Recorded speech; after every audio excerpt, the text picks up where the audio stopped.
ഉത്തർപ്രദേശിലെ ബുൾഡോസർ രാഷ്ട്രീയം പൂട്ടിക്കെട്ടാൻ സുപ്രീം കോടതി അന്തിമ നിർദ്ദേശം നൽകിയിട്ട് ദിവസങ്ങൾ മാത്രമേ ആയിട്ടുള്ളൂ. എന്നാൽ ബി ഭരണകൂടം ഇവിടെ സുപ്രീം കോടതിയെ പോലും വെല്ലുവിളിച്ചുകൊണ്ട് മുന്നോട്ട് നീങ്ങുകയാണ്.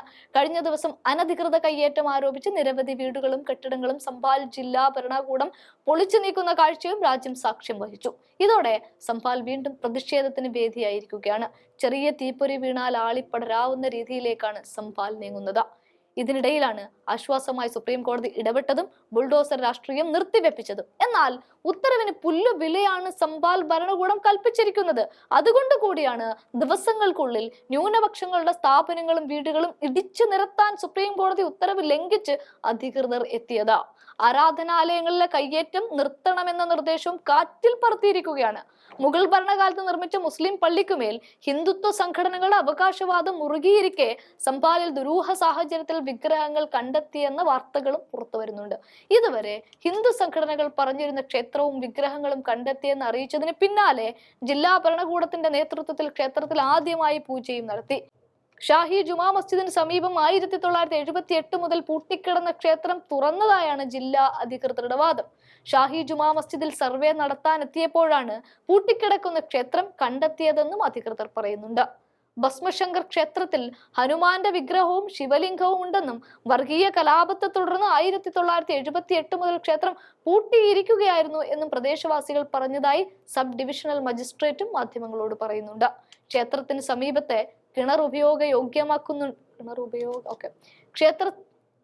ക്ഷേത്രത്തിന് സമീപത്തെ കിണർ ഉപയോഗയോഗ്യമാക്കുന്നു എന്നും അധികൃതർ അറിയിക്കുന്നുണ്ട്. പൂർവികരിൽ നിന്ന് ഈ ക്ഷേത്രത്തെക്കുറിച്ച് ധാരാളം കേട്ടിട്ടുണ്ടെന്ന് നാട്ടുകാർ പറഞ്ഞു എന്നും 1978 കലാപത്തിന് ശേഷം പ്രദേശത്തെ നിരവധി കുടുംബങ്ങൾ മറ്റിടങ്ങളിലേക്ക് താമസം മാറി എന്നതിന്റെ തെളിവുകൾ ലഭ്യമാണ് എന്നും പറയുന്നു. ഇതൊരു പുരാതന ക്ഷേത്രമാണ് എന്നും ഭസ്മശങ്കർ ക്ഷേത്രം എന്നാണ് അറിയപ്പെട്ടിരുന്നത് എന്നും അവകാശപ്പെടുന്നുണ്ട്. ഷാഹി ജുമാ മസ്ജിദിൽ അധികൃതർ സർവേ നടത്തിയതിനെ തുടർന്ന് നവംബർ 24 സംഭാലിൽ സംഘർഷമുണ്ടായിരുന്നു. ഇതിന് പിന്നാലെയാണ് സുപ്രീം കോടതി ഇടപെട്ടത്.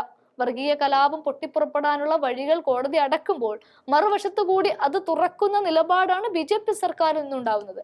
കഴിഞ്ഞ ദിവസം വൈദ്യുതി മോഷണം ആരോപിച്ച് മുസ്ലിം ആരാധനാലയങ്ങളിൽ അടക്കം നടത്തിയ റെയ്ഡിൽ നിരവധി പേർക്കെതിരെ കേസും എടുത്തിരുന്നു. റെയ്ഡിനിടെ മുസ്ലിം പള്ളികളിൽ നിന്നും ഇലക്ട്രിക് ഉപകരണങ്ങൾ പിടിച്ചെടുത്തതായും ജില്ലാ ഭരണകൂടം പറയുന്നുണ്ട്. ഉച്ചഭാഷിണിയും നിയമം ലംഘിച്ചെന്നാരോപിച്ച് അനാർവാലി മസ്ജിദിലെ ഇമാമിന് 2 ലക്ഷം പിഴ ചുമത്തിയ സംഭവവും വലിയ വിവാദങ്ങളിലേക്കാണ് വഴിവെച്ചിരിക്കുന്നത്. വീണ്ടും പൊളിക്കൽ നടന്നതോടെ വൻ പോലീസ് സന്നാഹവും സംഭാലിൽ തമ്പടിച്ചിട്ടുണ്ട്. 5 സർക്കിൾ ഓഫീസർമാർ, 10 സ്റ്റേഷൻ ഹൗസ് ഓഫീസർമാർ, 200 കോൺസ്റ്റബിൾമാർ തുടങ്ങി വലിയ സന്നാഹത്തെ തന്നെ അവിടെ വിന്യസിച്ചിട്ടുണ്ട്. മുഖ്യമന്ത്രി യോഗി ആദിത്യനാഥിന്റെ നേതൃത്വത്തിലുള്ള സർക്കാർ മുസ്ലിങ്ങളെ തിരഞ്ഞു പിടിച്ച് ലക്ഷ്യമിടുന്നു എന്ന് കോൺഗ്രസ് ആരോപിക്കുന്നുണ്ട്. 180 വർഷം പഴക്കമുള്ള പള്ളികൾ പോലും മുന്നറിയിപ്പില്ലാതെ പൊളിച്ചു മാറ്റുന്നു. ഒരു പ്രത്യേക സമൂഹത്തെ അപമാനിക്കാൻ ലക്ഷ്യമിടുമ്പോൾ ഇത്തരം സംഭവങ്ങൾ ഉണ്ടാകുന്നു എന്നും ഭരണകൂട സംവിധാനങ്ങൾ മുസ്ലിം സമുദായത്തിനൊപ്പമല്ലെന്നാണ് ഇത്തരം പ്രവർത്തനങ്ങളിലൂടെ വ്യക്തമാക്കുന്നത് എന്നും കോൺഗ്രസ് പറയുന്നുണ്ട്. വിഷയത്തിൽ വലിയ പ്രക്ഷോഭങ്ങൾക്ക് കോൺഗ്രസും സമാജ്വാദി പാർട്ടിയും ഒരുങ്ങുകയാണ്.